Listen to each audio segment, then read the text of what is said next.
Tolkien found the sweetest way to drive Pippin and Faramir's lifelong friendship home, and I wish the Lord of the Rings movies could have included it. This man and Hobbit were another of the Lord of the Rings franchise's unlikely friendships, and it happens to be one of my favorites. Pippin fought as hard as he could to save Faramir during the siege at Gondor, and against all odds, he successfully protected the man from his father's madness. Unfortunately, Peter Jackson's The Lord of the Rings, The Return of the King didn't have time for all the details. Tolkien's Lord of the Rings books explained much of what happened after the One Ring was destroyed that Jackson's movies didn't have time for. Pippin saving Faramir's life solidified a close bond, paralleling a similar relationship between Merry and Eowyn. The Hobbit's relationships with these two kingdoms were emphasized by the bond between Eowyn and Faramir, who were ultimately married. It was a happy ending for all, as the hobbits and men of Gondor and Rohan became bonded by their shared experiences. Pippin even went on to name his son after his dear friend. Pippin names his son after Faramir in the Lord of the Rings books. Tolkien wrote about Pippin's continued story. After Frodo destroyed the One Ring in the Lord of the Rings, The Return of the King, he and the other three hobbits returned to the Shire, where they had more battles to fight before they could settle in at home. Tolkien's appendices detailed how the years played out for these characters. In Pippin's case, he went on to marry a hobbit called Diamond, and ultimately became the Shire Thane. Pippin and Diamond had a single son, who was affectionately called Faramir, after the steward of Gondor Pip had saved during the Battle of Pelennor Fields. Though Faramir isn't a feature of Tolkien's The Lord of the Rings book itself, the author's extensive appendices detailed how Pippin's son maintained a close relationship with Gondor as he eventually took over his father's position as Shire Thane. Interestingly, Faramir married Samwise Gamgee's daughter, Goldilocks Gardner. It's deeply meaningful that Tolkien took the time to extend these characters' stories, since it demonstrates how bonded they remained over the years following their adventures. Unfortunately, the Lord of the Rings movies left all this out. I wish the Lord of the Rings movies included this sweet nod to Pippin and Faramir's bond.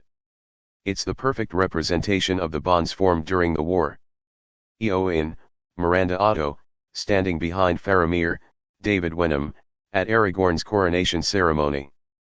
Unfortunately, the fact that Pippin named his son after Faramir was left out of Jackson's The Lord of the Rings movies. In fact, Return of the King barely paid any attention to any of Faramir's relationships.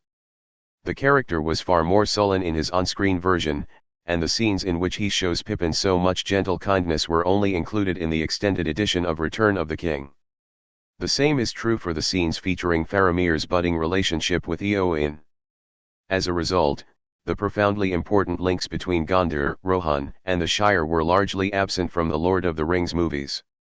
Before Frodo, Sam, Merry, and Pippin left the Shire and joined the Fellowship of the Ring, much of Middle-earth knew nothing of hobbits.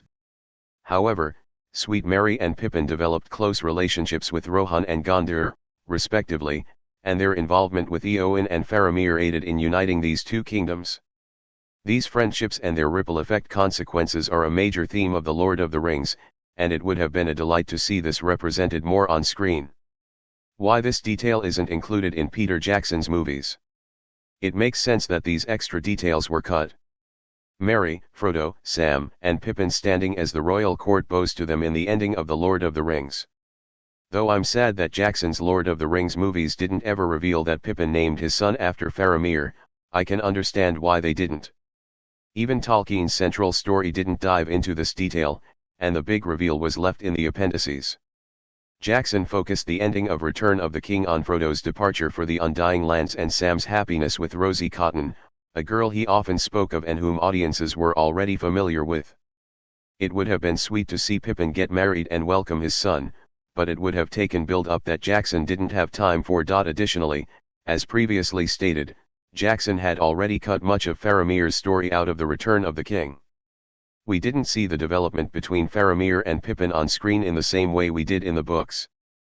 Perhaps one day there could be a sequel movie that dives into Aragorn's reign in Gondor. This movie could reveal just how close Pippin remained with the friend he had made during the War of the Ring. For now, we can only content ourselves with the heartwarming story Tolkien included in his The Lord of the Rings books.